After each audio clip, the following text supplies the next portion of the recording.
Hello everyone, Excel Competition Academy YouTube channel पर आपका स्वागत है। इस वीडियो में हम लोग बिहार दरोगा का जो मेंस का एग्ज़ाम हुआ था 25 फरवरी 2024 को, उसके कंप्लीट सॉल्यूशन के बारे में देखेंगे। आपको बस ये वीडियो ध्यान से सुनना है, लगभग सारी चीज़ें याद हो जाएंगी। तो चलिए शुरू करते हैं। हमारा पहला प्रश्न है, अमनगढ़ बाघ रिजर्व किस राज्य में स्थित है? तो इसका आंसर होगा ऑप्शन ए, उत्तर प्रदेश। उत्तर प्रदेश में और भी 4 अन्य टाइगर रिजर्व हैं, इसके साथ आप याद रख सकते हैं। मैं उनका नाम लिख देता हूँ यहाँ पे। पहला टाइगर रिजर्व है दुधवा टाइगर रिजर्व, जो कि लखीमपुर खीरी में है। दूसरा है पीलीभीत टाइगर रिजर्व, जो कि पीलीभीत में है, और इसे TX2 अंतर्राष्ट्रीय पुरस्कार भी मिल चुका है बाघों की आबादी दुगनी करने के लिए। तीसरा है अमनगढ़ टाइगर रिजर्व, जो कि हमारे प्रश्न में भी पूछा है, और ये बिजनौर में है। और चौथा है रानीपुर रिजर्व, यह है चित्रकूट में। ये भारत का 53वां टाइगर रिजर्व है। जो अमनगढ़ टाइगर रिजर्व है, ये उत्तर प्रदेश के बिजनौर जिले में स्थित है। ये मूल रूप से प्रसिद्ध जिम कॉर्बेट नेशनल पार्क का हिस्सा था। जब उत्तराखंड उत्तर प्रदेश से अलग हुआ तो जिम कॉर्बेट का मुख्य हिस्सा उत्तराखंड में चला गया और उत्तर प्रदेश में बचे हुए हिस्से को अमनगढ़ नाम दे दिया गया। इसे 2012 में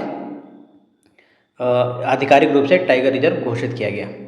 नेक्स्ट है, चरक किस वंश से संबंधित थे? तो इसका आंसर होगा ऑप्शन डी, कुषाण वंश से संबंधित थे।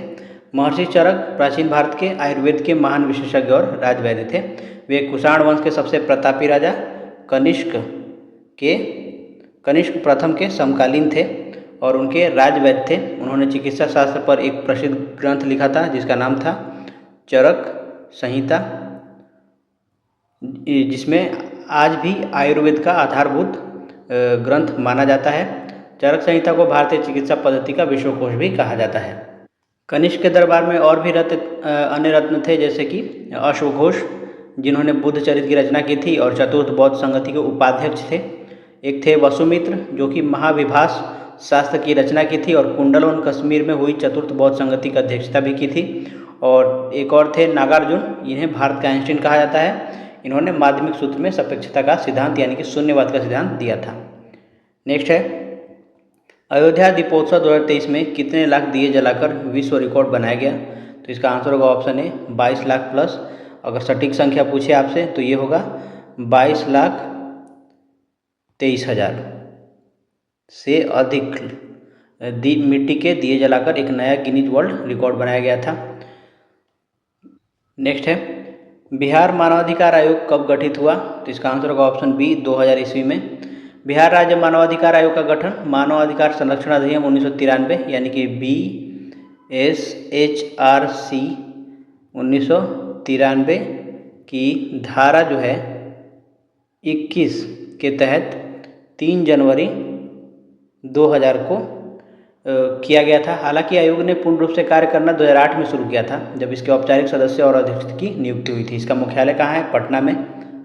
कभी कभी आयोग की संरचना और उसके नियुक्तियों से संबंधित प्रश्न पूछ देता है, तो उसे भी आप थोड़ा जान लीजिए कि राज्य मानवाधिकार आयोग के अध्यक्ष और सदस्यों की नियुक्ति राज्यपाल द्वारा एक उच्च स्तरीय समिति की सिफारिश पर की जाती है, जिसके प्रमुख कौन होते हैं? मुख्यमंत्री होते हैं।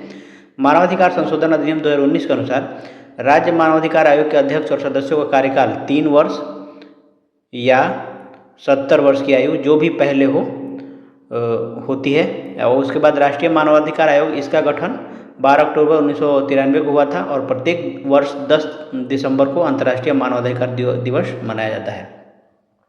नेक्स्ट है, BR अम्बेडकर ने डिप्रेस्ड क्लास एसोसिएशन की स्थापना कब किया? तो इसका आंसर होगा ऑप्शन बी, 1930। भीमराव अम्बेडकर ने दलितों और शोषितों के अधिकार की आवाज़ उठाने के लिए 8 अगस्त 1930 को नागपुर में all India depressed class association की स्थापना की थी।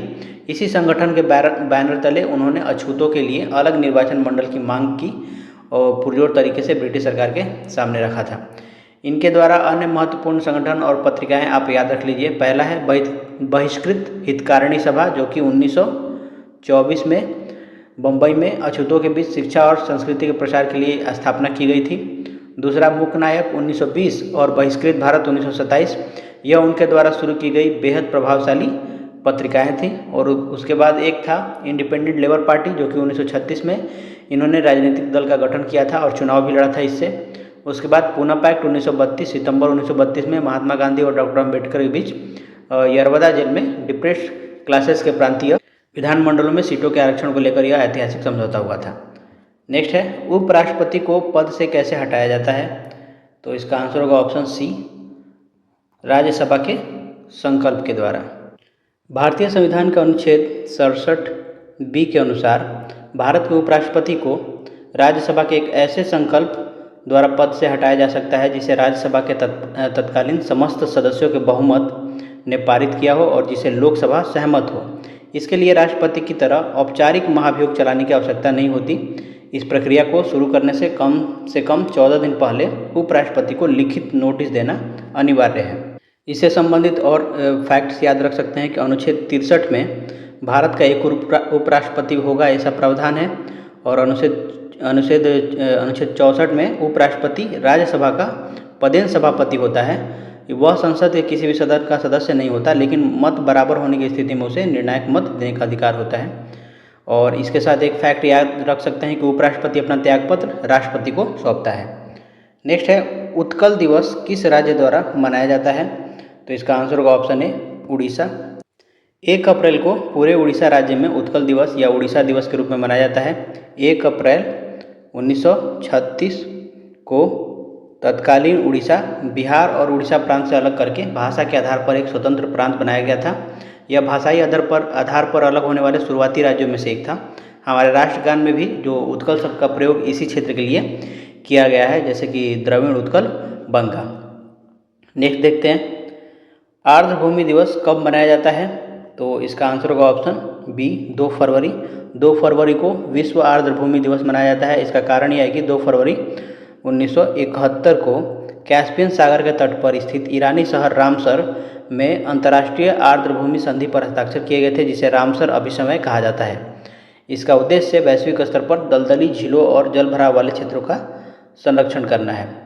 वर्तमान में भारत में कुल 85 रामसर स्थल हैं और भारत में सर्वाधिक रामसर स्थल तमिलनाडु में है। तमिलनाडु में कितना है? 18 और यूपी में है 10। बिहार से रिलेटेड एकमात्र रामसर स्थल है बेगूसराय जिले में स्थित कांवर झील, बिहार का एकमात्र रामसर स्थल है। यह एशिया की सबसे बड़ी शुद्ध मीठे पानी की गोखुर झील है। नेक्स्ट है, सबसे बड़ा अशोक चक्र कहाँ स्थापित किया गया था? तो इसका आंसर होगा ऑप्शन बी, टोपरा कलां। विश्व का सबसे बड़ा लौह धातु का जो अयस्क है वो हरियाणा के यमुनानगर जिले के टोपरा कलां गांव में स्थापित किया गया है। इस चक्र का व्यास लगभग 30 फीट है और इसका वजन करीब 6 टन है। इसे लिम्का बुक ऑफ रिकॉर्ड्स में भी दर्ज किया गया है। नेक्स्ट देखते हैं, ताश के पत्तों में से लाल पत्ती की रानी के नहीं रहने की संभावना क्या है? नहीं रहने की संभावना, देखिए ताश की एक गड्डी में कुल पत्तों की संख्या कितनी होती है? ये होती है लगभग क्या मतलब 52 होती है। फिर कुल लाल रंग के पत्ते कितने होते हैं? तो लाल रंग के पत्ते जो होते हैं वो होते हैं 26। इसमें 13 ईंट यानी कि डायमंड होते हैं प्लस 13 पान यानी कि हार्ट होते हैं। इसको डायमंड बोलते हैं, ऐसा होता है, और ये हार्ट होता है ऐसा रेड कलर का। कुल रानियों की संख्या कितनी होती है? तो ये कुल रानियों की जो संख्या है वो होती है 4। तो लाल रंग की कुल रानियों की संख्या कितनी होगी?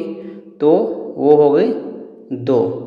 तो ये 2 कौन कौन? एक ईंट की होगी और एक पान की होगी। तो प्रश्न में पूछा गया है कि पत्ता निकालने पर लाल पत्ती की रानी के नहीं रहने की संभावना यानी कि लाल रानी न आने की प्रायिकता क्या है? तो देखिए अनुकूल स्थिति हमारी क्या होगी? लाल रानी को छोड़कर बचे पत्ते कितने होंगे? इवेंट हमारे पास कितना है? वो है 52 में से 2 घटा देंगे तो ये हमारे पास 50 होगा। तो प्रायिकता क्या निकलेगी? 50/52 यानी कि 25/26। यहाँ पे ऑप्शंस गलत हो गया है, आंसर 25/26 ही होगा। नेक्स्ट देखते हैं, ज्वार नद मुख यानी एस्चुअरी कौन सी नदी बनाती है? तो इसका आंसर क्या होगा? Option A, Tapti. भारत में पश्चिम की ओर बहने वाली नदियाँ जैसे कि नर्मदा और ताप्ती डेल्टा का निर्माण न करके ज्वार नद मुख का निर्माण करती है। ऐसा इसलिए होता है क्योंकि ये नदियाँ जो हैं वो कठोर चट्टानी घाटियों यानी कि भ्रंश घाटी में बहती हैं, जिससे इनके साथ गाद और अवसाद की मात्रा बहुत कम होती है। नेक्स्ट देखते हैं, इब्न बतूता किस सदी में भारत आया था? तो इसका आंसर होगा ऑप्शन बी, 14वीं सदी में। मोरक्को जो कि अफ्रीका में है, इसका प्रसिद्ध यात्री था इब्न बतूता। ये 1333 ईस्वी में भारत आया था। चूँकि 1333 ईस्वी 14वीं शताब्दी यानी 1301 से 1400 ईस्वी के अंतर्गत आता है। 1301 से 1400 के बीच आता है, 1333, तो ये 14 हमारा आंसर हो जाएगा। इसका जो रचना है, याद रखना है कि इसका नाम है, इसके रचने का ये है रेहला, किताबुर रेहला। नेक्स्ट है विद्युत शक्ति की इकाई क्या है, तो ये हो जाएगा ऑप्शन सी वाट। भौतिकी में कार्य करने की दर या ऊर्जा के उपभोक्ता होने की दर को विद्युत शक्ति कहते हैं। विद्युत शक्ति बराबर होता है P = W/T, यानी कि कार्य बटा समय। इसे हम P = VI भी लिखते हैं। इसका ऐसा ही मात्रक क्या होता है, वाट होता है, WA/T, जो कि जूल प्रति सेकंड के बराबर होता है। बाकी जूल देखिए, ये कार्य और ऊर्जा का ऐसा ही मात्रक है। कूलम्ब, ये विद्युत आवेश का ऐसा ही मात्रक है। उसके बाद वोल्ट, ये विद्युत विभवांतर का ऐसा ही मात्रक है। नेक्स्ट है सभी अम्ल में पाया जाने वाला तत्व कौन सा है, तो इसका आंसर होगा ऑप्शन डी हाइड्रोजन। सभी अम्लों में अनिवार्य रूप से हाइड्रोजन तत्व पाया जाता है। वैज्ञानिक हम्फ्री डेवी ने सबसे पहले यह सिद्ध किया था कि हाइड्रोजन अम्लों का एक अनिवार्य घटक है। आर्हेनियस के सिद्धांत के अनुसार जब किसी अम्ल को जल में घोला जाता है तो वियोजित होकर हाइड्रोजन आयन यानी H+ या हाइड्रोनियम आयन यानी H3O+ मुक्त करता है। जैसे कि अगर HCl को आप वाटर में डालेंगे तो ये H+ और Cl में टूट जाएगा। उसी तरह अगर आप H2SO4 को डालेंगे तो ये H3O+ SO2 में टूट जाएगा। उसी तरीके से आप HNO3 जो है ये H+ NO3- में टूटता है। ये H2SO4 एक्चुअल में ये SO4 देता है H0, और इसको बैलेंस करेंगे तो यहाँ पे 2 हो जाएगा और यहाँ पे 2H2O का मॉलिक्यूल होगा। उसी तरह इसको अगर बाकी चीज़ों में तोड़ेंगे तो ये 2H+ और SO4 2- में भी टूटता है। नेक्स्ट है प्रकाशिक तंतु किस नियम पर कार्य करते हैं, तो इसका आंसर होगा ऑप्शन बी, प्रकाश के पूर्ण आंतरिक परावर्तन पे काम करता है। प्रकाशिक तंतु यानी कि ऑप्टिकल फाइबर प्रकाश के पूर्ण आंतरिक परावर्तन के सिद्धांत पर कार्य करता है। यह कांच या प्लास्टिक से बनी एक बेहद पतली तार जैसी संरचना होती है। जब प्रकाश की किरण इसके एक सिरे पर क्रांतिक कोण से अधिक कोण पर प्रवेश करती है तो यह बिना ऊर्जा हानि के लगातार आंतरिक दीवारों से टकराकर लंबी दूरी तय करती है। इसका उपयोग हाई स्पीड इंटरनेट और चिकित्सा में एंडोस्कोपी में किया जाता है। इस जो पूर्ण आंतरिक परावर्तन है इसके अन्य उदाहरण आप याद रख लीजिए, जैसे हीरे का अत्यधिक चमकना, गर्मियों में रेगिस्तान या पक्की सड़कों पर मरीचिका का दिखाई देना मिराज, और तीसरा पानी में रखी परख नली का चमकीला दिखाई देना। तो एक इसके साथ मेन फैक्ट याद रखना है कि भारतीय मूल के जो अमेरिकी भौतिकी वैज्ञानिक थे नरिंदर सिंह कपानी, इनको फाइबर ऑप्टिक्स का जनक माना जाता है। किसे? नरिंदर सिंह कपानी। ये भारतीय मूल के थे लेकिन अमेरिकी सिटीजनशिप लेके वहाँ फिजिकिस्ट बने थे। नेक्स्ट है एक ठोस गेंद का व्यास 4.2 सेंटीमीटर, घनत्व 8.9 ग्राम पर सेंटीमीटर क्यूब हो तो गेंद का द्रव्यमान क्या होगा।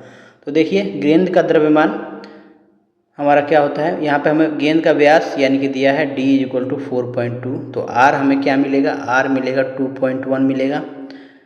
अब देखिए घनत्व यानी डेंसिटी रो बराबर दिया है 8.9 ग्राम पर सेंटीमीटर क्यूब। हमें निकालना क्या है, गोले का आयतन निकालना है पहले, तो V = 4/3 पाई r³, तो ये हो जाएगा 4/3, पाई का मान 22/7 रख लेते हैं और क्यूब कितना हो जाएगा 2.1 × 2.1 × 2.1, 17 21.3, ये कटा देंगे तो 0.1, तो ये हो जाएगा 22 चौक 88 गुने 21 चौक 441, और कितना दशमलव होगा 1 2 3 यानी कि 10⁻³ हम यहाँ पे लिख लेते हैं।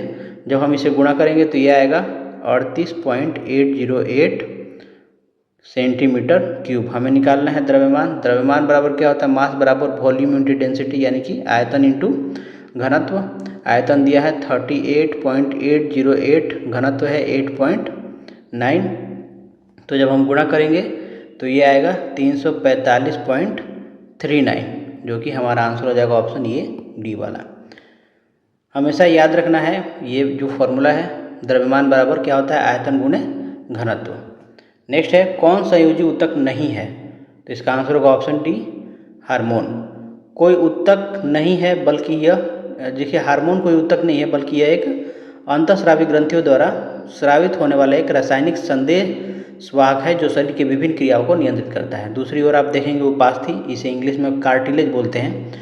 उसके बाद रक्त और ये अस्थि, ये तीनों ही संयोजी ऊतक हैं।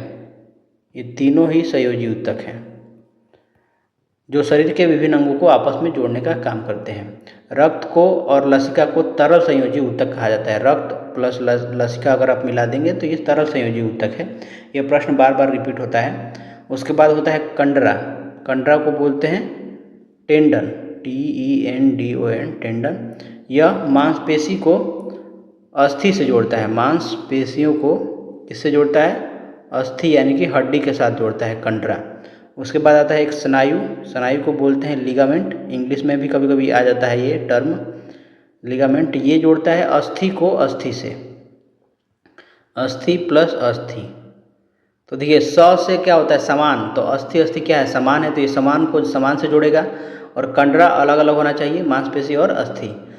इसके साथ एक फैक्ट याद रख सकते हैं हार्मोन के लिए कि स्टार्लिंग ने हार्मोन शब्द का सबसे सर्वप्रथम उपयोग किया था 1905 में। किसने किया था? स्टार्लिंग ने। नेक्स्ट है उड़ीसा की बादाम पहाड़ी से कौन सा अयस्क निकाला जाता है? तो इसका आंसर होगा ऑप्शन बी, हेमाटाइट।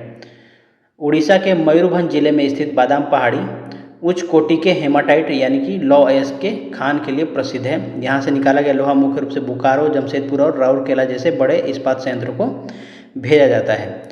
आप कुछ फैक्ट याद रख लेना है इसके साथ कि हेमाटाइट का जो फॉर्मूला होता है वो होता है Fe2O3। यह लाल भूरे रंग का होता है। भारत में सर्वाधिक पाया जाने वाला और उपयोग होने वाला अयस्क यही है। उसके बाद है लिमोनाइट और सीडेराइट। यह निम्न कोटि के लोहे अयस्क हैं।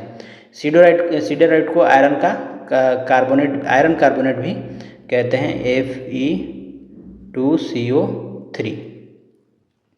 उसी तरह एंथ्रासाइट ये कोयला का है, सबसे उच्च अयस्क मतलब उच्च क्वालिटी वाला कोयला है। इसका कोई अयस्क से लेना देना नहीं है। नेक्स्ट है सुंग वंश के बाद किस वंश ने शासन किया था? तो इसका आंसर होगा ऑप्शन कर्ण वंश।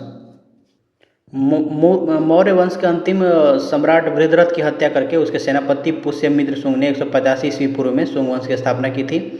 शुंग वंश का अंतिम शासक देवभूति था। देवभूति के अमात्य जो थे वासुदेव ने 73 ईसा पूर्व में उसकी हत्या कर दी थी और मगध के सिंहासन पर कर्ण वंश की नींव रखी थी। इसके लिए आप एक ट्रिक याद रख सकते हैं, मगध साम्राज्य के वंशों का क्रम, जो कि इंटरनेट पर बहुत है और खान सर ने भी इसे बताया है। तो ये है हसीन मशुक शाह, यानी कि हर्यक वंश, शिशुनाग वंश, नंद वंश। उसके बाद है माँ से मौर्य वंश, सु से शुंग वंश, क से कर्ण वंश और सा से सातवाहन वंश।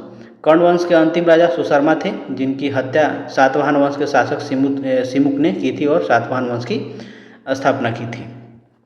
नेक्स्ट है DRDO द्वारा विकसित अस्त्र कैसी मिसाइल है? अस्त्र के बारे में ये पूछ रहा है। तो ये वायु से वायु मार करने वाली मिसाइल है। अस्त्र जो है वो भारत की पहली स्वदेशी रूप से विकसित वायु से वायु मार करने वाली यानी कि BVRAAM। इसका फुल फॉर्म होता है beyond visual range air to air missile.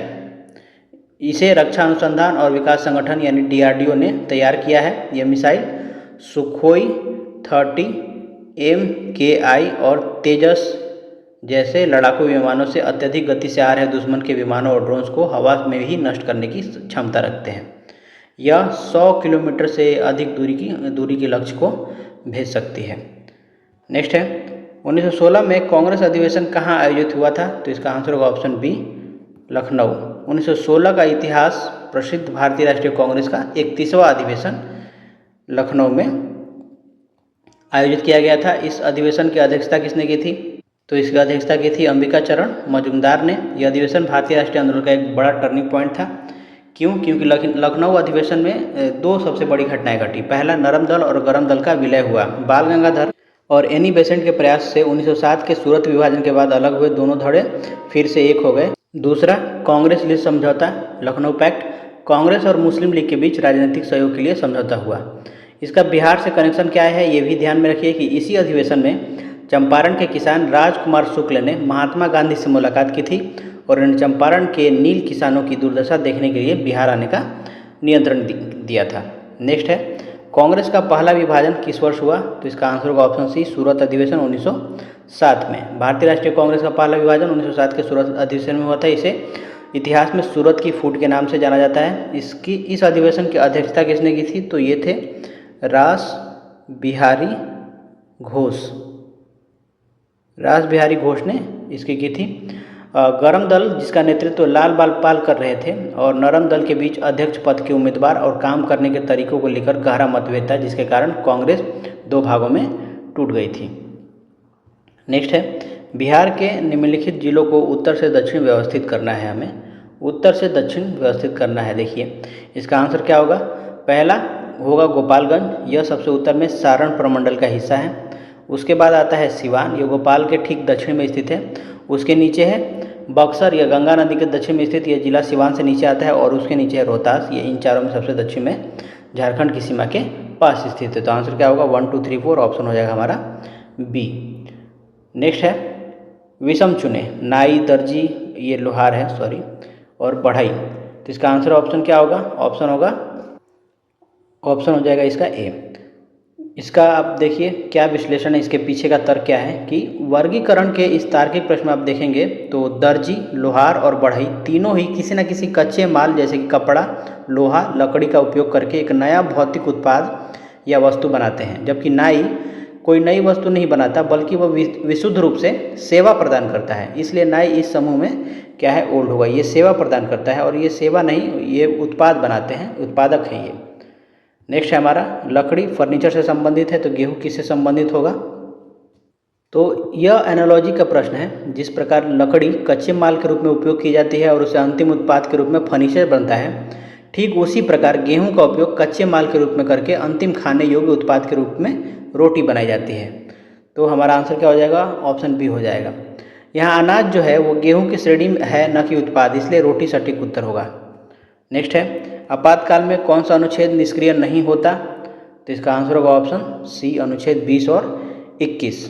भारतीय संविधान के 44वें संविधान संशोधन अधिनियम 1978 द्वारा यह प्रावधान किया गया कि राष्ट्रीय आपातकाल यानी कि 300 अनुच्छेद 352 के दौरान भी अनुच्छेद 20 अपराधों के लिए, 20 का मतलब क्या है? अपराधों के लिए दोष सिद्धि के संबंध में संरक्षण, और अनुच्छेद 21 क्या है? प्राण व दैहिक स्वतंत्रता का अधिकार यानी राइट टू लाइफ। इन दोनों को किसी भी स्थिति में निलंबित या निष्क्रिय नहीं किया जा सकता। नेक्स्ट है कोलकाता का सहयोगी बंदरगाह कौन है? तो इसका आंसर होगा ऑप्शन सी, हल्दिया। हल्दिया बंदरगाह को कोलकाता बंदरगाह के सहयोगी बंदरगाह के रूप में हुगली नदी के मुहाने पर विकसित किया गया है। इसका मुख्य उद्देश्य कोलकाता बंदरगाह पर बड़े जहाज़ों के आने जाने के कारण बढ़ने वाले माल के दबाव और नदी में जो गाद की समस्या है उसको कम करना है। नेक्स्ट है समान नागरिक संहिता का प्रावधान किस अनुच्छेद के अंतर्गत है? तो इसका आंसर होगा ऑप्शन बी, अनुच्छेद 44। संविधान के भाग 4 में वर्णित राज्य के नीति निर्देशक तत्वों के अंतर्गत अनुच्छेद 44 में देश के सभी नागरिकों के लिए समान नागरिक संहिता लागू करने का निर्देश दिया गया है। इसका अर्थ है कि सभी धर्मों के नागरिकों के लिए विवाह, तलाक, संपत्ति के बंटवारे और गोद लेने जैसे व्यक्तिगत कानून एक समान होने चाहिए। नेक्स्ट है 14वां अखिल भारतीय पुलिस कमांडो प्रतियोगिता 22 जनवरी 2024 को कहाँ आयोजित हुआ? तो इसका आंसर होगा ऑप्शन ए, कपूलुपादा, विशाखापट्टनम। 22 जनवरी 2024 को 14वीं अखिल भारतीय पुलिस कमांडो प्रतियोगिता का आयोजन आंध्र प्रदेश के विशाखापट्टनम के कपूलुपादा में स्थित ग्रेहाउंड्स प्रशिक्षण केंद्र में किया गया था। इस संयुक्त प्रतियोगिता का उद्देश्य विभिन्न राज्यों के पुलिस बलों और केंद्रीय अर्धसैनिक बलों के कमांडो के बीच रणनीतिक युद्ध कौशल को साझा करना था। नेक्स्ट है पोगा घाटी लद्दाख किस लिए प्रसिद्ध है? इसका आंसर होगा ऑप्शन बी, भूतापीय ऊर्जा। लद्दाख के सुरमई हिमालय क्षेत्र में स्थित पूगा घाटी भारत में भूतापीय ऊर्जा के सबसे बड़े और महत्वपूर्ण स्रोतों के लिए प्रसिद्ध है। भारत के जो अन्य भूतापीय ऊर्जा क्षेत्र हैं वो याद रख सकते हैं आप कि मणिकरण जो है हिमाचल प्रदेश में है, यहाँ भी गर्म पानी के स्रोत हैं। तत्तापानी छत्तीसगढ़ में है, सूरजकुंड झारखंड में है। नेक्स्ट है लोकसभा अध्यक्ष एवं उपाध्यक्ष दोनों अनुपस्थित हों तो लोकसभा के बैठक को सुगम कौन बनाता है, मतलब उसकी अध्यक्षता कौन करता है, ऐसा सवाल पूछ रहा है। तो इसका आंसर होगा ऑप्शन डी, अध्यक्ष पैनल द्वारा, यानी सभापति तालिका जो होती है पैनल के सदस्यों द्वारा बनाई गई होती है वही तय करते हैं। लोकसभा के नियमों के तहत लोकसभा अध्यक्ष सदन के सदस्यों में से अधिकतम 10 सदस्यों को सभापति तालिका यानी पैनल ऑफ चेयरपर्सन के रूप में नामित करता है। यदि अध्यक्ष और उपाध्यक्ष दोनों अनुपस्थित हो तो इस पैनल का कोई भी एक सदस्य सदन की अध्यक्षता कर सकता है और बैठक को सुगम बना देता है। यदि अध्यक्ष या उपाध्यक्ष का पद रिक्त हो तो यह पैनल कार्य नहीं करता। पद रिक्त होने की स्थिति में राष्ट्रपति द्वारा नियुक्त सदस्य ही सदन की अध्यक्षता करता है, ये ध्यान रखना है। तो यहाँ पे बैठक को सुगम बनाने का मतलब है कि अध्यक्षता नहीं करना, बाकी चीज़ें का काम करना। अध्यक्ष पैनल का जो मनोनयन है, ये पैनल वर्तमान लोकसभा अध्यक्ष द्वारा ही चुना जाता है, ये ध्यान रखना है। नेक्स्ट है, लोकसभा अध्यक्ष के चुनाव की तिथि किसके द्वारा घोषित किया जाता है? तो ऑप्शन होगा इसका सी, राष्ट्रपति के द्वारा। भारतीय संविधान के अनुसार नई लोकसभा के गठन के बाद लोकसभा अध्यक्ष के चुनाव की तिथि भारत के राष्ट्रपति द्वारा घोषित की जाती है। इसके बाद लोकसभा अपने सदस्यों में से किसी एक को अध्यक्ष चुनती है और वही यदि उपाध्यक्ष के चुनाव की तिथि तय करनी है तो वह तिथि लोकसभा अध्यक्ष द्वारा घोषित की जाती है। इसी में एक कंसेप्ट आता है प्रोटेम स्पीकर का। तो नई लोकसभा के गठन के बाद सांसदों को शपथ दिलाने के लिए राष्ट्रपति सदन के सबसे वरिष्ठ सदस्य को प्रोटेम स्पीकर नियुक्त करते हैं। प्रोटेम स्पीकर का मुख्य कार्य नए सांसदों को शपथ दिलाना और नए अस्थायी अध्यक्ष के चुनाव की प्रक्रिया को संपन्न कराना होता है। नेक्स्ट है, कोयला भंडारण में प्रथम राज्य कौन है? तो इसका आंसर होगा ऑप्शन सी, झारखंड। भारत में कोयला भंडारण के मामले में झारखंड देश में पहले स्थान है। झारखंड के झरिया, बोकारो और गिरिडीह में कोयले के विशाल भंडार स्थित हैं। कोयले से संबंधित, जैसा कि मैंने पिछले वीडियो में भी कई बार बता चुका हूँ, AB लिपि याद रखना है। ये फॉर्मूला, कोयले के 4 प्रकार होते हैं, एंथ्रासाइट, बिटुमिनस, लिग्नाइट और पीट। AB लिपि, तो जो एंथ्रासाइट है ये सबसे उच्च क्वालिटी का है, इसमें 80 से 95% कार्बन होता है। उसके बाद आता है बिटुमिनस, ये थोड़ा सा भारत में सबसे ज़्यादा यही पाया जाता है, गोंडवाना क्षेत्र में। उसके बाद है भूरा कोयला, लिग्नाइट है, यह तमिलनाडु के नेवेली क्षेत्र इसके लिए प्रसिद्ध है। और सबसे घटिया क्वालिटी का कोयला है पीट, PEAT एक्चुअल में इसका मीनिंग होता है PEAT, पीट। नेक्स्ट है, सोशल कॉन्ट्रैक्ट किसके द्वारा लिखा गया है? तो इसका आंसर होगा ऑप्शन ए, रूसो के द्वारा लिखा गया है। नेक्स्ट है, कौन सा स्थान पूर्वी तट पर स्थित है? तो इसका आंसर होगा ऑप्शन बी, तूतीकोरिन। तूतीकोरिन को अब वीओ चिदम्बरनार पोर्ट कहा जाता है, जो तमिलनाडु राज्य में मन्नार की खाड़ी के पास भारत के जो पूर्वी तट पर स्थित एक बंदरगाह है। दूसरी ओर कोल्लम, ये कहाँ पे है? केरल में है, और केरल आपको पता है पश्चिमी घाट पर है, पश्चिमी घाट वाले हिस्से को शेयर करता है। उसी तरह कोचीन जो है ये भी केरल में है। उसके बाद एर्नाकुलम, ये भी केरल में है। तो ये तीनों ही भारत के पश्चिमी तट या के मालाबार तट की ओर स्थित है। पूर्वी तट के बंदरगाह मैं एक बार बोल देता हूँ, आप याद रखें, कोलकाता, हल्दिया, पारादीप, विशाखापत्तनम जो कि आंध्र प्रदेश में है, चेन्नई, एन्नोर और तूतीकोरिन। पश्चिमी तट के हैं कांडला जो कि गुजरात में है, मुंबई, फिर नावा शेवा जिसे JNP भी कहते हैं, जवाहरलाल नेहरू पोर्ट, फिर मार्मुगांव गोवा में है, न्यू मैंगलोर कर्नाटक में और कोचीन केरल में, ये पश्चिमी तट के हैं। नेक्स्ट है, 92वां संविधान संशोधन 2003 द्वारा 8वीं अनुसूची में कौन सी भाषा जोड़ी गई थी? तो इसका आंसर होगा ऑप्शन डी, संथाली। 92 संविधान संशोधन अधिनियम 2003 के द्वारा संविधान की 8वीं अनुसूची में 4 नई भाषाएं जोड़ी गई थी, जिससे कुल भाषाओं की संख्या 18 से बढ़कर के 22 हो गई। ये 4 भाषाएं कौन थी? ये थी बोडो, डोगरी, मैथिली और संथाली। तो आप जैसे देख सकते हैं दिए गए विकल्प में से संथाली इसका बिल्कुल सही उत्तर होगा। भाषाओं के जुड़ने से संबंधित मैं एक थोड़ा सा उसका इतिहास बता देता हूँ कि मूल भाषा के 8वीं अनुसूची में, जो मूल संविधान है हमारा, उसके 8वीं अनुसूची में कुल कितनी भाषाएं थी? 14 भाषा थी। फिर 21वां संविधान संशोधन आया 1967 में, इसमें सिंधी भाषा को जोड़ा गया 15वीं भाषा के रूप में। फिर 71वां संविधान संशोधन आया 1992 में, और इसमें 3 भाषाएं जोड़ी गई। कौन कौन सी? नेपाली, मणिपुरी और कोंकणी। इसके लिए आप ट्रिक याद रख सकते हैं, नमक। नेपाली, मणिपुरी, कोंकणी। 15वां सिंधी, 16, 17, 18 हो गया। उसके बाद 92वां संविधान संशोधन आया और यहाँ पे बोडो, डोगरी, मैथिली, संथाली। इसके लिए भी आप याद रख सकते हैं बोडमास, या बोडोमास या बोडमास, कईयों ने बोडमास पढ़ा होगा, तो उससे ये याद रख सकते हैं। ये मेन है 21वां 1967 में, 71वां 1992 में और 92वां 2003 में। नेक्स्ट प्रश्न देखते हैं, योजना आयोग किस वर्ष स्थापित हुआ था? तो इसका आंसर होगा ऑप्शन ए, 1950 ईस्वी। योजना आयोग का गठन 15 मार्च, एग्जैक्ट अगर डेट पूछे तो 15 मार्च 1950 को भारत सरकार के कार्यपालिका प्रस्ताव द्वारा किया गया था। यह एक गैर संवैधानिक और परामर्शदात्री संस्था थी। देश के प्रधानमंत्री इसके पदेन अध्यक्ष होते थे। भारत के पहले योजना आयोग के अध्यक्ष जवाहरलाल नेहरू और पहले उपाध्यक्ष गुलजारी लाल नंदा थे, ये ध्यान रखना है। उसके बाद 1 जनवरी 2015 को नीति आयोग ने इसकी जगह ले ली है। नेक्स्ट देखते हैं, सही सुमेलित करें तो भारत का संघ, तो कार्यपालिका का वास्तविक प्रमुख प्रधानमंत्री होता है, तो इसका ये हो जाएगा। राज्य के संवैधानिक प्रमुख राज्यपाल होते हैं। फिर नगर निगम शहरी स्थानीय निकाय के सर्वोच्च निर्वाचित अधिकारी को महापौर कहते हैं, तो ये हो जाएगा तीसरा का डी। मेयर इंग्लिश में बोलते हैं यदि आपने सुना होगा तो। और ग्राम पंचायत इसके सरपंच या मुखिया बोलते हैं, तो ये हो जाएगा सी। तो पहला का ए, दूसरा का बी, तीसरा का डी, चौथा का सी, और आंसर हो जाएगा ए। नेक्स्ट है समानांतर श्रेणी AP 23, 29, 45, 41 का 9वां पद हमें निकालना है। देखिए कितने का टर्म है, 6 का अंतर है, इसमें भी 6 का अंतर है, इसमें भी 6 का अंतर है, तो हमारा सार्व अंतर क्या हो गया, 6 हो गया। प्रथम पद क्या है, 23 है।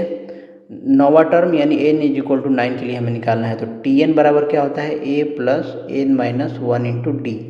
तो T9 बराबर क्या होगा, a दिया है 23, 9 - 1 और d है 6, तो ये हो गया 23 + 8 × 6, तो 23 + 48, तो 8 3 11 के 1 हासिल 1, 4 3 7 1 8, तो ये हो जाएगा हमारा 81 नहीं 71 होगा, 8 3 11 के 1, 4 3 4 2 6 1 7 71, तो आंसर हो जाएगा हमारा बी।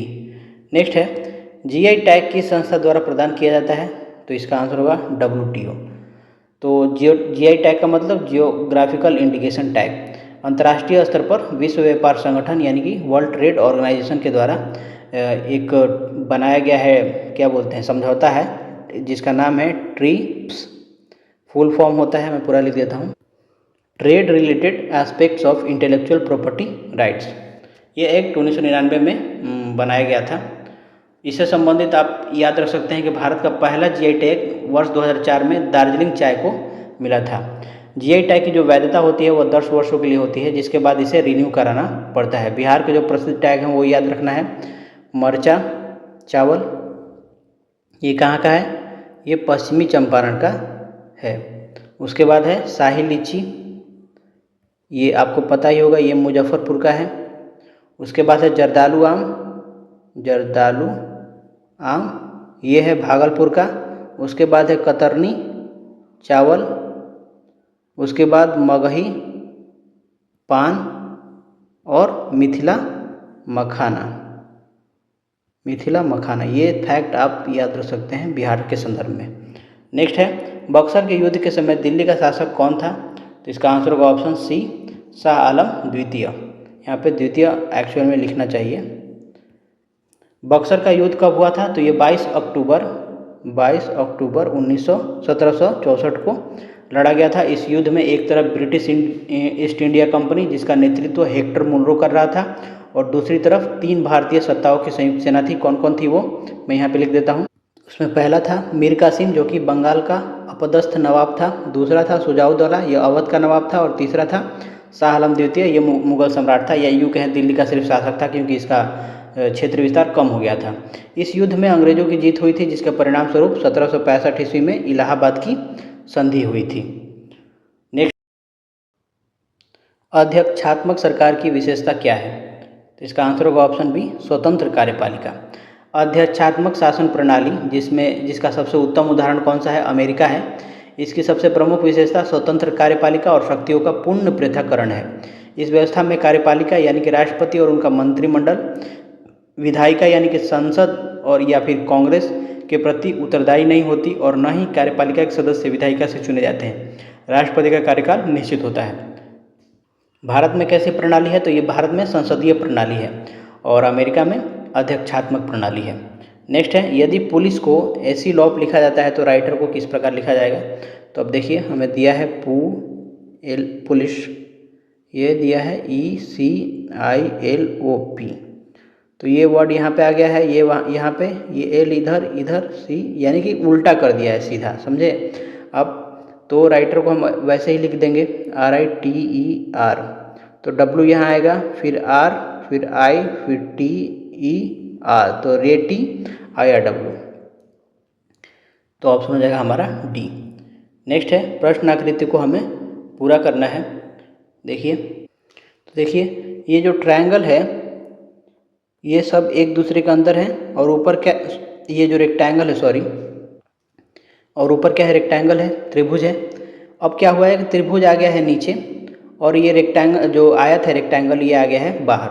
उसी तरह अब क्या होगा, ये जो पेंटागन है ये पंचभुज ये आ जाएगा ऊपर ऐसे, और नीचे आ जाएगा क्या हमारा सर्किल। तो आंसर क्या होगा हमारा, ऑप्शन हो जाएगा ए। ठीक है, यहाँ पे ये कन्फ्यूजन हो सकता है आप लोगों की, ये भी तो पेंटागन ही है, इसमें भी 5 साइड है, लेकिन चूंकि इस फिगर को ध्यान रखना है जो इसके समान है ना कि इसके समान। नेक्स्ट है बोस आइंस्टीन कंडेंसेट में होती है, क्या होती है, तो बहुत कम गतिज ऊर्जा होती है।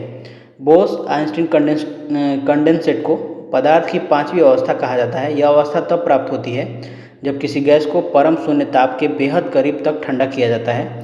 इतने कम तापमान पर परमाणुओं की गतिज ऊर्जा लगभग शून्य या बहुत कम हो जाती है, जिससे वे आपस में संघनित होकर एक महापरमाणु यानी सुपर एटम की तरह व्यवहार करने लगते हैं। आपको पदार्थ की 5 अवस्थाएं एग्जाम के लिए याद रखना है। पहला है ठोस, दूसरा द्रव, तीसरा गैस, चौथा है प्लाज्मा, और 5वां है बोस आइंस्टीन कंडेंसेट यानी BEC। प्लाज्मा क्या है, तो चौथी अवस्था है जिसमें गैसें अत्यधिक उच्च तापमान पर आयनित अवस्था में होती हैं, जैसे सूर्य और तारों में चमक इसी के कारण होती है। इसमें गतिज ऊर्जा उच्चतम होती है। नेक्स्ट है विषम हमें चुनना है इस दिए गए ऑप्शन में से।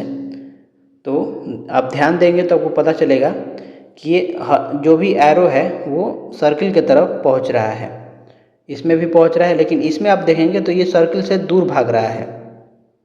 इसमें भी देखिए ये सर्किल की तरफ जा रहा है एरो, इसमें भी सर्किल की तरफ जा रहा है, और इसमें हमारा दूर भाग रहा है। इसको इधर जाना चाहिए था, ऐसे होना चाहिए था, ऐसे। तो ऑप्शन हो जाएगा हमारा सी। नेक्स्ट है मुंगेर जिला से किस जिले की स्थलीय सीमा नहीं लगती है, तो देखिए इसका आंसर हो जाएगा ऑप्शन डी मधेपुरा। बिहार के आप मानचित्र के देखेंगे तो उसके हिसाब मुंगेर जिला की सीमा जो है मधेपुरा जिला से नहीं मिलती। मुंगेर जिला गंगा नदी के दक्षिण में स्थित है, जबकि मधेपुरा जिला उत्तर बिहार कोसी प्रमंडल का हिस्सा है, जो मुंगेर से काफ़ी दूर है, उत्तर में है। मुंगेर जिले की स्थलीय सीमाएं जो है वो भागलपुर, लखीसराय, जमुई, बेगूसराय और खगड़िया जिलों को स्पर्श करती है।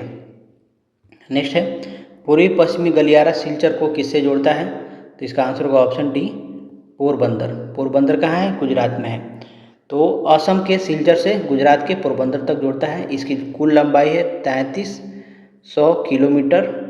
यह देश के पूर्वी और पश्चिमी हिस्सों को सड़क मार्ग से जोड़ने वाली एक महत्वाकांक्षी परियोजना है। नेक्स्ट है हाल ही में मरणोपरांत भारत रत्न सम्मान किसे दिया गया है, तो इसे आंसर होगा ऑप्शन सी कर्पूरी ठाकुर को। जनवरी 2024 में केंद्र सरकार ने बिहार के पूर्व मुख्यमंत्री और महान समाजवादी नेता जननायक कर्पूरी ठाकुर को मरणोपरांत भारत के सर्वोच्च नागरिक सम्मान भारत रत्न यानी 54वां जो भारत रत्न है उसे सम्मानित करने की घोषणा की थी। उन्होंने पिछड़ों और वंचितों के अधिकारों के लिए जीवन भर संघर्ष किया था, और बिहार में 2 बार मुख्यमंत्री भी रहे थे। इसके साथ और भी याद रखना है कि जो वर्ष 2024 में भारत रत्न प्राप्त करता 5 महान लोग थे। पहला कर्पूरी ठाकुर जो अभी मैंने बताया, दूसरा थे लाल कृष्ण आडवाणी, ये भारत के पूर्व उप प्रधानमंत्री थे। तीसरा थे चौधरी चरण सिंह, ये भारत के पूर्व प्रधानमंत्री एवं किसान नेता थे। चौथा PV नरसिम्हा राव, ये भारत के पूर्व प्रधानमंत्री और आर्थिक सुधारों के जनक। इन्हीं के समय में जो क्या बोलते हैं आर्थिक जो वित्त मंत्री थे मनमोहन सिंह, उन्हीं के समय में LPG रिफॉर्म आया था। उसके बाद 5वां है डॉक्टर MS स्वामीनाथन, ये थे हरित क्रांति के जनक। इन्हें भी मरणोपरांत दिया गया है। सिर्फ एक जीवित व्यक्ति को दिया गया है लाल कृष्ण आडवाणी, और बाकी सभी मरणोपरांत। नेक्स्ट है कोयना बांध किस राज्य में स्थित है, तो इसका आंसर होगा ऑप्शन डी महाराष्ट्र। कोयना बांध महाराष्ट्र के सतारा जिले में कोयना नदी पर स्थित है। यह महाराष्ट्र के सबसे बड़े बांधों में से एक है। इस बांध के पीछे बनी झील को शिवसागर झील कहा जाता है। नेक्स्ट है अनुच्छेद 21 का संबंध किससे है, तो ये प्राण एवं दैहिक स्वतंत्रता का अधिकार से संबंधित है। नेक्स्ट है पहाड़ों पर जल उबलता है, क्यों उबलता है, तो समुद्र के तल से कम ताप पर पहाड़ों पर जल उबलने लगता है। जैसे जैसे हम समुद्र तल से ऊंचाई पर पहाड़ों पर जाते हैं वायुमंडलीय दाब कम होता जाता है। दाब कम होने के कारण द्रव का क्वथनांक भी घट जाता है, इसलिए पहाड़ों पर पानी 100 डिग्री सेल्सियस से कम तापमान पर ही उबलने लगता है। यही कारण है कि पहाड़ों पर खुली केतली में खाना देर से पकता है, क्योंकि पानी कम तापमान पर ही उबलकर भाप बन जाता है। नेक्स्ट है आधुनिक भारत का प्रथम पुरुष किसे कहा जाता है? तो इसका आंसर होगा ऑप्शन सी, राजा राममोहन राय को। राजा राममोहन राय को आधुनिक भारत का प्रथम पुरुष, भारतीय पुनर्जागरण का अग्रदूत और अतीत एवं भविष्य का मध्य सेतु कहा जाता है। उन्होंने भारतीय समाज में व्याप्त सती प्रथा, बाल विवाह, जातिवाद जैसी कुरीतियों के खिलाफ पुरजोर आवाज़ उठाई थी। उनके अथक प्रयासों के कारण ही British governor general Lord William Bentinck ने 1829 में सती प्रथा निषेध अधिनियम पारित किया था। नेक्स्ट है पूंजीवादी अर्थव्यवस्था का मूल सिद्धांत क्या है? तो इसका आंसर होगा ऑप्शन बी, प्रतिस्पर्धा। पूंजीवादी अर्थव्यवस्था या मुक्त बाजार अर्थव्यवस्था का मुख्य आधार प्रतिस्पर्धा और निजी लाभ होता है। इस व्यवस्था में उत्पादन के साधनों पर निजी स्वामित्व होता है और वस्तुओं तथा सेवाओं की कीमतों पर बाजार की शक्तियों द्वारा तय की जाती है। नेक्स्ट है डीएनए प्रतिबंधन में डीएनए खंडों को जोड़ने हेतु किस एंजाइम का प्रयोग होता है? तो इसका आंसर होगा ऑप्शन ए, लाइगेजेज। इंग्लिश में इसको LIGASES। बायोटेक्नोलॉजी में टूटे हुए अलग अलग डीएनए खंड को आपस में जोड़ने के लिए डीएनए लाइगेजेज एंजाइम का प्रयोग किया जाता है। इसे जैविक या आणविक गोंद मॉलिक्यूलर ग्लू भी कहा जाता है, क्योंकि यह डीएनए की शर्करा फॉस्फेट बैकबोन को आपस में फॉस्फोडीएस्टर बंध द्वारा जोड़ता है। नेक्स्ट है डिमेट्रियस किसके समकालीन थे? तो ये थे सालिसुक। ऑप्शन होगा सी। डिमेट्रियस प्रथम एक प्रसिद्ध यूनानी राजा थे। वह मौर्य वंश के परवर्ती शासक सालिसुक के समकालीन थे। सालिसुका सम्राट अशोक के वंशज थे, जिन्होंने लगभग 200 ईस्वी पूर्व के दौरान मगध पर शासन किया था। गार्गी संहिता और पुराणों के अनुसार इसी कालखंड के दौरान यवनों का आक्रमण साकेत, पांचाल और पाटलिपुत्र तक हुआ था, जिसका नेतृत्व डिमेट्रियस ने किया था। नेक्स्ट है राज्यपाल किसके लिए राष्ट्रपति को सिफारिश करता है? तो देखिए पहला मंत्री परिषद को भंग करने हेतु, तो हाँ बिल्कुल ये सही है। यदि राज्य सरकार बहुमत खो दे तो राज्यपाल इसे भंग करने की सिफारिश कर सकता है। दूसरा दिया है कि उच्च न्यायालय के न्यायाधीशों को हटाने हेतु, तो उच्च न्यायालय के न्यायाधीशों को हटाने की प्रक्रिया संसद द्वारा महाभियोग जैसी होती है। राज्यपाल इसमें राष्ट्रपति को कोई सीधी सिफारिश नहीं करता, तो ये गलत हो जाएगा। उसके बाद है विधानसभा भंग करने हेतु, तो मुख्यमंत्री की सलाह पर या संवैधानिक संकट होने पर राज्यपाल विधानसभा भंग करने की सिफारिश कर सकता है, तो ये बिल्कुल सही है। फिर राज्य में संविधान तंत्र ठप होने पर, तो इसके आधार पर अनुच्छेद 356 जिसे हम राष्ट्रपति शासन कहते हैं लगाने की लिखित सिफारिश राज्यपाल राष्ट्रपति को भेज सकता है, तो ये भी सही है। तो 1, 3 एंड 4 हमारा आंसर हो जाएगा ऑप्शन सी। नेक्स्ट है दिलवाड़ा का जैन मंदिर किस पर्वत पर स्थित है? तो ये है माउंट आबू पर। प्रसिद्ध दिलवाड़ा का जैन मंदिर राजस्थान के इकलौते हिल स्टेशन माउंट आबू, जो कि सिरोही जिला में है, स्थित है, जो अरावली पर्वत श्रृंखला का ही हिस्सा है। नेक्स्ट है मेजर ध्यानचंद खेल रत्न प्राप्त खिलाड़ी चिराग चंद्रशेखर शेट्टी किस खेल से संबंधित है? तो इसका आंसर होगा ऑप्शन ए, बैडमिंटन। नेक्स्ट है त्वरित कार्य बल किस अर्धसैनिक बल का भाग है? तो इसका आंसर होगा ऑप्शन ए, CRPF। जो रैपिड एक्शन फोर्स है, ये भारत के सबसे बड़े केंद्रीय सशस्त्रीय पुलिस बल CRPF की एक विशेष शाखा है। इसका गठन 1992 में किया गया था। नेक्स्ट है समाजवादी विचार किसे स्वीकार नहीं करता है? तो इसका आंसर होगा ऑप्शन डी, निजी संपत्ति। समाजवाद एक ऐसी राजनीतिक और आर्थिक विचारधारा है जो उत्पादन, वितरण और विनिमय के साधनों पर पूरे समाज या राज्य के स्वामित्व पर बल देती है।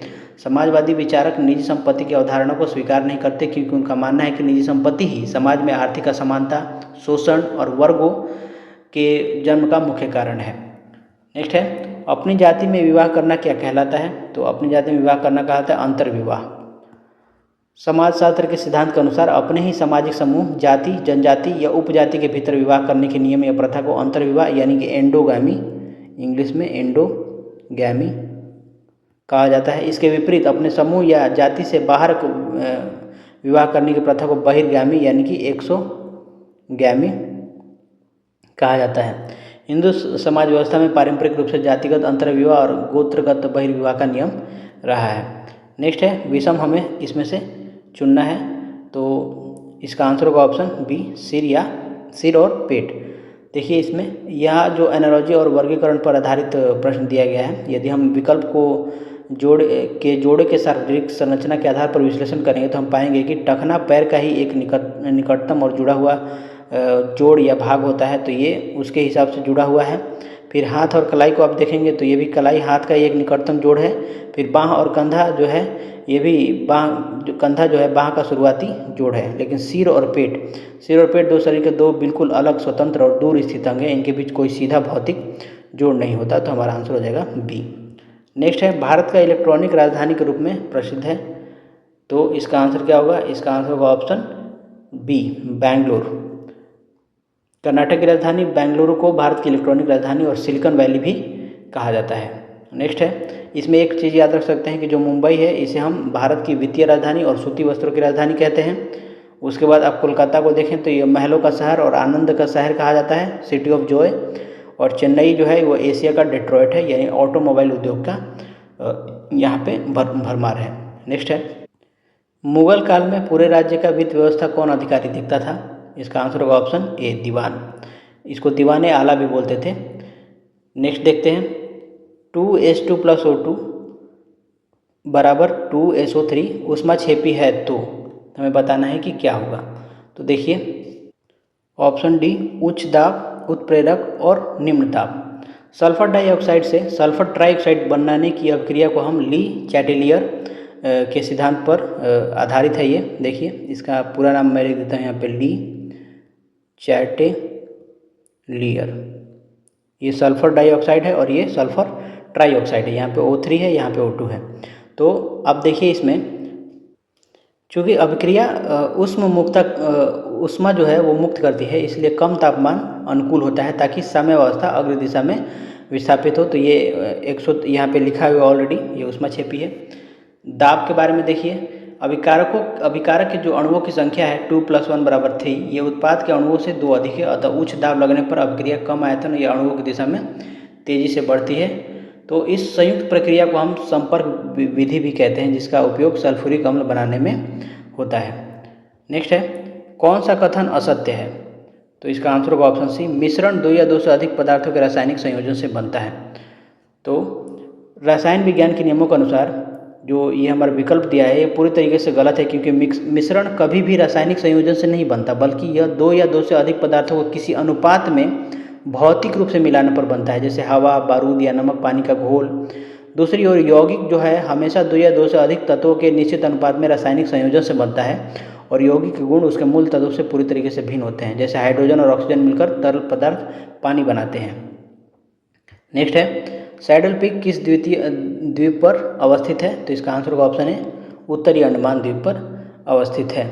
नेक्स्ट है, लैंगरहैंस द्वीप किस अंग का भाग है? तो लैंगरहैंस द्वीप ये अग्नाशय यानी हमारे शरीर में पाया जाता है।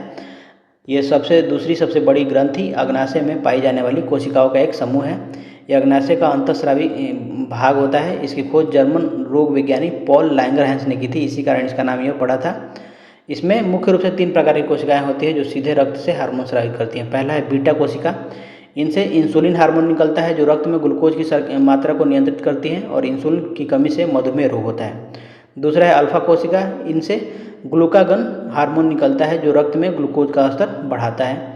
और तीसरा अग्नाशय एक मिश्रित ग्रंथि है, क्योंकि यह एंजाइम और हार्मोन दोनों का स्राव करती है। नेक्स्ट है, थल सेना स्थल से जुड़ा हुआ है, तो नौसेना किससे जुड़ा होगा? तो ये हो जाए आंसर बी, ये जल से जुड़ा हुआ होगा। नेक्स्ट है, मिथाइल ऑरेंज के संदर्भ में सत्य क्या है? तो इसका आंसर होगा ऑप्शन ए, अम्ल में लाल हो जाता है और क्षारक में पीला हो जाता है। मिथाइल ऑरेंज प्रयोगशाला में उपयोग किया जाने वाला एक अत्यधिक संवेदनशील कृत्रिम सिंथेटिक बोल सकते हैं इसको, अम्ल क्षार सूचक है।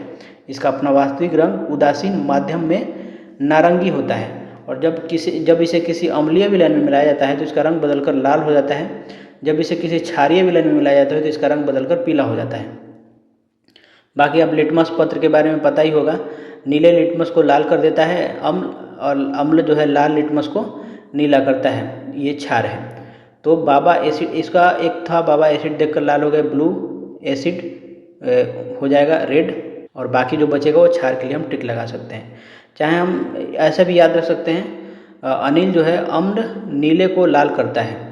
इसमें जो अनिल जो है शॉर्टकट आप याद रखें, अम्ल नीले को लाल करता है, ऐसा याद रख सकते हैं अनिल। ये कोड वर्ड अगर आप याद रखते हैं तो आपको बाकी चीज़ों के लिए आसानी हो जाएगी। उसके बाद है एक फेनोल्फथेलिन, यह अम्लीय माध्यम में रंगहीन रहता है, जबकि क्षारीय माध्यम में यह गहरा गुलाबी रंग देता है। इससे भी बहुत बार प्रश्न पूछा गया है। नेक्स्ट है, लोकसभा में विपक्षी नेता का दर्जा प्राप्त करने हेतु कितनी सीटें आवश्यक हैं? तो लोकसभा का 10वां हिस्सा अर्थात 1/10वां सीटा।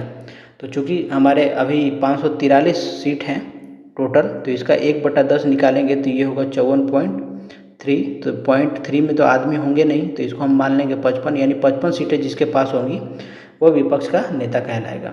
इसे गणपूर्ति या कोरम भी कहते हैं। ये कार्यवाही शुरू करने के लिए न्यूनतम सदस्यों की उपस्थिति जो होती है कुल संख्या का 1/10 भाग होना अनिवार्य है। अनुच्छेद 103 में इस बारे में चर्चा की गई है।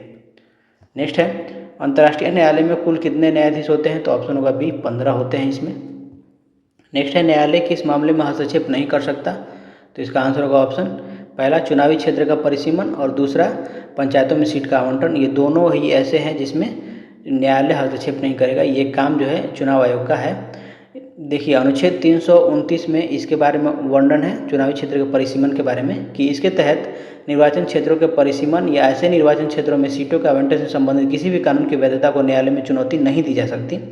और 243 में चर्चा किया गया है कि इसके तहत पंचायतों के निर्वाचन क्षेत्रों के परिसीमन या सीटों के आवंटन से जुड़े मामलों में भी अदालतों के हस्तक्षेप को वर्जित किया गया है। नेक्स्ट है, 1946 के शाही नौसेना विद्रोह का नेतृत्व किसने किया था? तो इसका आंसर होगा option A, MS Khan.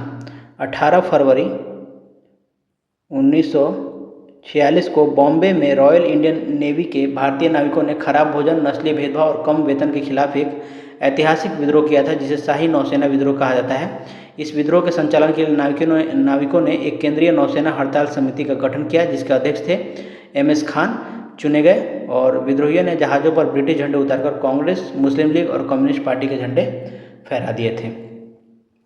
Next है, भारत ने फ्रांस और अरब अमीरात के साथ कौन सा संयुक्त युद्धाभ्यास आयोजित किया है? तो ये प्रश्न 2024 के हिसाब से, तो उस हिसाब से याद रखना है। इसका आंसर होगा option C, Desert Knight. Next है, LLM लार्ज लैंग्वेज मॉडल को कोरोवर AI ने, यहाँ पे होगा ने, किस नाम से विकसित किया है? तो इसका आंसर होगा option D, Bharat GPT। Next है, ब्लड प्रेशर को व्यक्त किया जाता है कैसे? तो ये सिस्टोलिक बाई डायस्टोलिक होता है। ऑप्शन हो जाएगा ए। सिस्टोलिक क्या होता है? यह वह अधिकतम दाब है जब हृदय की मांसपेशियां सिकुड़ती हैं और रक्त को धमनियों में पंप करती हैं। डायस्टोलिक क्या है? तो यह वह न्यूनतम दाब है जब हृदय की मांसपेशियां दो धड़कनों के बीच आराम की स्थिति में होती हैं।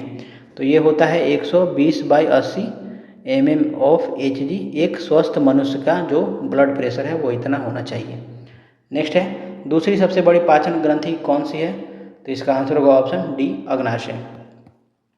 मानव शरीर की दूसरी सबसे बड़ी पाचन ग्रंथि अग्नाशय। और सबसे बड़ी ग्रंथि कौन सी है? तो ये है लीवर, यकृत। यह मानव शरीर की सबसे बड़ी और सबसे भारी ग्रंथि है। इसका वजन लगभग 1.5 kg होता है।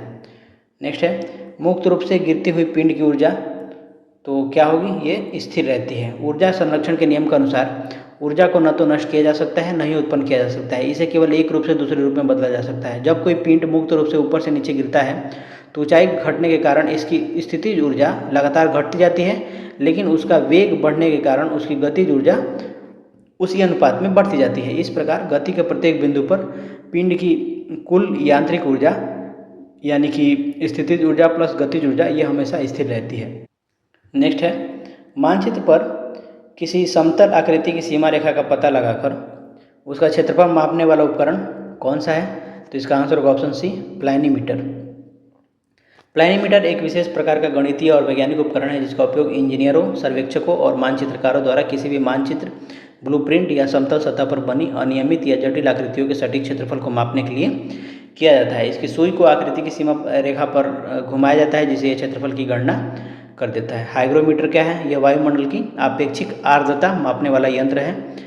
उसके बाद एनीमोमीटर क्या है? यह पवन का वेग और गति और दिशा मापने वाला उपकरण है। और रोटामीटर क्या है? यह किसी बंद नली में बहने वाले तरल या गैस के प्रवाह की दर को मापने वाला यंत्र है। नेक्स्ट है, निम्न चित्र को मोड़ने के बाद कौन सी आकृति बनेगी? तो देखिए, तो जब इसको आप मोड़ेंगे तो ये वाला ऐसे हो जाएगा, सॉरी ये वाला इसी पर आके ऐसे चिपक जाएगा और ये वाला जब जाएगा तो ये उल्टा हो जाएगा, ऐसे ये बनेगा ऐसे करीब, ठीक है। और जब इसको मोड़ेंगे तो ये एक दूसरे के ऊपर ये भी ओवरलैप कर जाएगा। तो हमारा आंसर क्या हो जाएगा, ऑप्शन ए हो जाएगा। नेक्स्ट है चित्रों का समूहीकरण हमें करना है। तो देखिए पहला, तीसरा और सातवां ये सिंगल सिंगल है, तो हमने लिख लिया 1 3 7, ये एक हमारा समूह बन गया।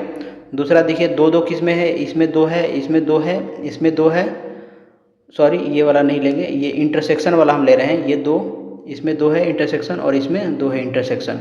तो कौन कौन बना, 2 5 और 8। उसके बाद देखिए क्या बनेगा हमारे पास, ये इसके भीतर वाला है, ये भीतर वाला है और इसके भीतर एक चित्र है। तो ये हो गया 4 6 और 9। तो 1 3 7 2 5 8 और 4 6 9। तो हमारा आंसर हो जाएगा ऑप्शन ए। नेक्स्ट है हमें बताना है इसका नेक्स्ट फिगर क्या होगा। तो ये हो जाएगा हमारा सी, इसके बीच में कुछ नहीं रहना चाहिए, यहाँ पे और यहाँ पे है। नेक्स्ट है पिता की उम्र 4 वर्ष पूर्व पुत्र की आयु से 7 गुना थी। तो देखिए मान लेते हैं पिता की उम्र x थी, पुत्र की उम्र y थी। ये कह रहा है 4 वर्ष पूर्व पिता की उम्र क्या होगी, x - 4 और पुत्र की उम्र हो जाएगी y - 4। और ये कह रहा है प्रश्न में कि 4 वर्ष पूर्व पुत्र की आयु की 7 गुनी थी, यानी कि x - 4 बराबर 7 टाइम्स 7 गुनी थी पुत्र की आयु की। हमारा से यहाँ से समीकरण क्या मिलेगा, 7y - 28। तो हम इसे लिखेंगे x - 7y बराबर -24।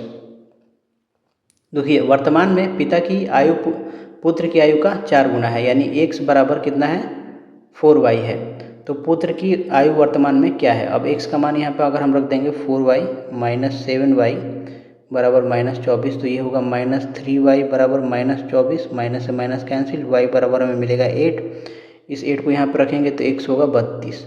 तो पुत्र की वर्तमान आयु 8 वर्ष है। नेक्स्ट है निम्नोक्त चित्र में त्रिभुजों की संख्या ज्ञात करें। तो देखिए इस फिगर को देखिए, ये बीच वाला जो है, जब भी इस तरीके का फिगर आए तो इसमें हमेशा ध्यान रखना है कि टोटल कितने होते हैं, 8 होते हैं त्रिभुज। इसमें कौन कौन से, 1 2 3 4, फिर उसके बाद ये वाला होता है 5, ये वाला 6, उसके बाद ये 7 और उसके बाद ये 8। ठीक है, तो टोटल 8 तो हमें यहीं पे मिल गया।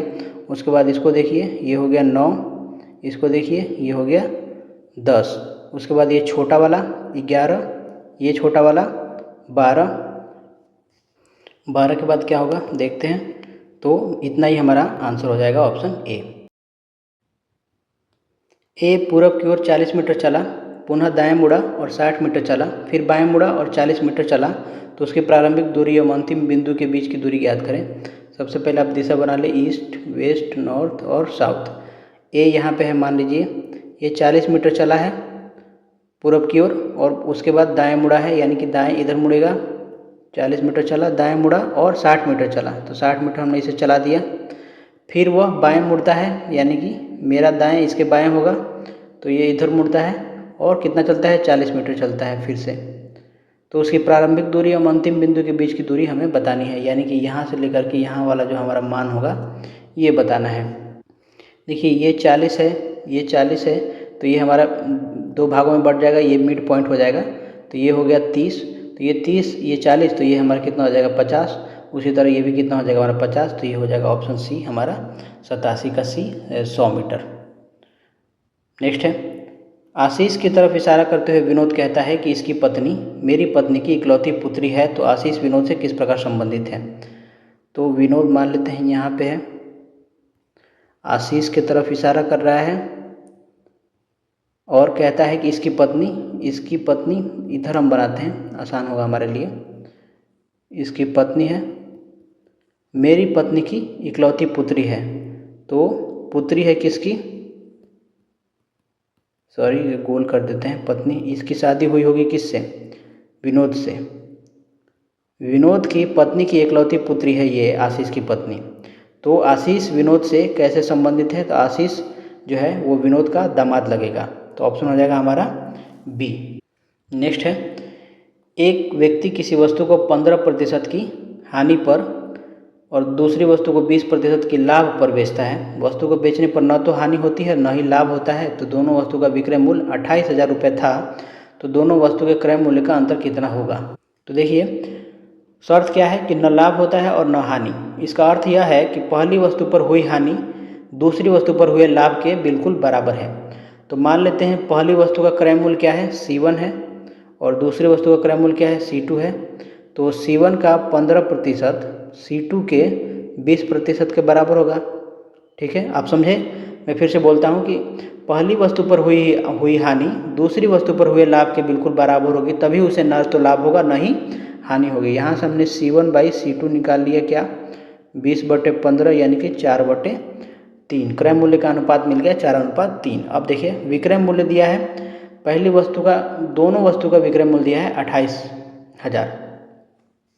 अब ध्यान देना है कि प्रश्न के अनुसार दोनों का कुल विक्रय मूल्य कितना है 28,000 है। चूँकि दोनों का व्यक्तिगत विक्रय मूल्य बराबर नहीं कहा है बल्कि कुल विक्रय मूल्य 28,000 है और कुल सौदे में कोई लाभ हानि नहीं हुई है, इसका मतलब क्या है कि कुल हमारा क्रय मूल्य भी क्या होगा, कुल क्रय मूल्य ये भी हो जाएगा हमारा 28,000। ठीक है, तो देखिए 4 3 7 ये कुल क्रय मूल्य क्या है 7 है, तो 7 किसके बराबर होगा 28,000 के बराबर होगा। तो 1 किसके बराबर होगा 4,000 के बराबर होगा। हमें क्या पूछा था कि उनके क्रय मूल्य का अंतर, तो 4 में से 3 घटाएंगे तो क्या मिलेगा 1 मिलेगा। तो इसका अंतर 1 किसके बराबर है 4,000 के, तो हमारा आंसर हो जाएगा ऑप्शन बी। नेक्स्ट है शिक्षक PQRS में पेनों का बंटवारा 2:3, 3:4, 4:5, 5:6 में करता है, तो बांटे गए पेनों की न्यूनतम संख्या क्या होगी। तो देखिए PQR और S हमें दिया है 2/3, 3/4, 4/5 और 5/6। 3 4 5 6 का हम LCM लेंगे तो क्या होगा LCM ऑफ 3 4 5 6 ये होगा 60। ठीक है, तो अब क्या करेंगे 60 से मल्टीप्लाई कर देंगे तो ये मिल जाएगा 40 हो जाएगा। 15 चौके 60, तो 15 3 45, 20 12 5 60, 12 चौके 48, 14 में 60, तो ये हो जाएगा 50। तो अगर हम तीनों चारों को जोड़ देंगे तो कितना मिलेगा हमें, ये मिलेगा हमें लगभग 183 मिलेगा, जो कि हमारा ऑप्शन ए के बराबर होगा। नेक्स्ट है हमें बताना है नेक्स्ट फिगर, इसका जो क्वेश्चन मार्क दिया है यहाँ पे क्या आएगा। यहाँ पे देखिए आप ये ट्रायंगल है और इसका एक फ्लैग है ट्रायंगल, फिर ये है क्या आयत है और इसका फ्लैग भी लगभग आयत है। उसी तरह ये नीचे पेंटागन है मतलब पंचभुज है और इसका फ्लैग जो झंडा है ये भी पंचभुज है। तो क्या करेंगे इसमें एक साइड बढ़ाएंगे तो वो क्या हो जाएगा वो षटभुज हो जाएगा। तो यहाँ पे देखिए सी में छठभुज है षटभुज और इसका झंडा भी क्या होगा षटभुज होगा और ये वाइट होगा ये यहाँ पे क्योंकि ब्लैक ऑलरेडी दिया है, तो ऑप्शन हो जाएगा हमारा सी। नेक्स्ट देखते हैं कौन द्वितीयक समूह का है। तो देखिए इसमें समाजशास्त्र में समूहों को मुख्य रूप से 2 भागों में बांटा जाता है। पहला है प्राथमिक समूह और दूसरा द्वितीयक समूह। तो प्राथमिक समूह इनमें सदस्यों के बीच आमने सामने के संबंध, घनिष्ठता और भावनात्मक जुड़ाव होता है, जैसे परिवार, मित्र, नातेदार, रिश्तेदार। द्वितीयक समूह क्या होता है, ये समूह बड़े औपचारिक और किसी विशेष उद्देश्य के लिए बनाए जाते हैं। इनमें सदस्यों के बीच संबंध व्यवहारिक और नियम आधारित होते हैं, व्यक्तिगत नहीं। तो इसमें है अस्पताल, कॉलेज, बैंक और राजनीतिक दल इसके सटीक उदाहरण। तो हमारा आंसर हो जाएगा ऑप्शन डी। उम्मीद है कि ये समझ में आया होगा, ये समाजशास्त्र का प्रश्न था। नेक्स्ट है श्रेणी क्रम को पूरा करें। 97 से 90 गया है, 90 से 76, 76 से 55। तो इसका अंतर देखिए इसमें अंतर है 7 का, इसमें अंतर है 14 का, इसमें अंतर कितना है 21 का, यानी कि अब अंतर कितना होना चाहिए 28 का। तो 5 में से 8 गया, 15 में से 8 गया 7, 4 में से 2 गया 2, 27। तो हमारा आंसर हो जाएगा ऑप्शन बी। नेक्स्ट है बेनिफिशियंस को इस तरीके से लिखा जाता है, तो कंसीवेबल को कैसे लिखा जाएगा। देखिए आप ध्यान देंगे तो पता चलेगा कि ये जो बेनेफ वाला वर्ड है ये पीछे कर दिया है और इधर से ECNECI ई यहाँ पे देखिए CE जो है और उसके बाद NCEI है। तो इसमें किया क्या है कि बीच वाले वर्ड को हटा दिए, जैसे आई है यहाँ पे तो ये आई यहाँ पे है, उसके बाद से CENCE यहाँ पे ऐसे दे दिया है। तो कंसीवेबल को हम लिखेंगे कैसे, इसमें हम क्या करेंगे पहले CONCE, उसके बाद बीच का छठा अक्षर आई हो जाएगा, उसके बाद होगा VABLE। तो हम इसको जब उल्टा करके लिखेंगे तो ये हो जाएगा वेबल, यहाँ से वेबल पहले आ जाएगा, वेबल यहाँ पे है वेबल, आई होगा बीच में एंड कॉन्स हो जाएगा हमारा आगे से। तो ऑप्शन हो जाएगा हमारा ए। नेक्स्ट है पीर पंजाल किसके अंतर्गत आता है, तो ये जम्मू कश्मीर के अंतर्गत आता है। यह पीर पंजाल पर्वत श्रृंखला मध्य हिमालय का हिस्सा है। यह मुख्य रूप से भारत के जम्मू कश्मीर और केंद्र शासित प्रदेश लद्दाख वाले के थोड़े से हिस्से में विस्तृत है। यह मध्य हिमालय की सबसे लंबी पर्वत श्रृंखला है। इसी श्रृंखला में प्रसिद्ध बनिहाल दर्रा स्थित है जो जम्मू को श्रीनगर से जोड़ता है। भारत की सबसे लंबी रेलवे सुरंग T49 और जवाहर सुरंग इसी क्षेत्र के अंतर्गत आती है। नेक्स्ट है हाइड्रोजन पहली कक्षा से दूसरी में जाने पर कोणीय संवेग उसका क्या होता है, तो इसका आंसर होगा ऑप्शन सी 1.05 × 10⁻34 जूल सेकेंड। देखिए बोर के परमाणु मॉडल के अनुसार किसी कक्षा में इलेक्ट्रॉन का कोणीय संवेग निम्नलिखित सूत्र के द्वारा दिया जाता है। ये सूत्र देखिए L = NH/2π। यहाँ पे H का मान क्या है, ये है 6.626 × 10⁻34 जूल सेकेंड। इसे हम बोलते हैं प्लांक्स कांस्टेंट। यहाँ पे n = 1 का कोणीय संवेग क्या होगा, L1 = 1 × H = 2π। और जब दूसरी कक्षा क्या है n = 2, तो यहाँ पे हम L2 लिखेंगे, क्या होगा 2.h × 2π। हमें क्या निकालना है, कोणीय दूसरी का पहली से दूसरी में जा रहा है तो कोणीय संघ में परिवर्तन क्या हो रहा है वो निकालना है हमें। तो डेल्टा L बराबर क्या होगा, L2 - L1 होगा। L2 है 2h/2π माइनस h/2π, तो ये हमें मिलेगा h/2π।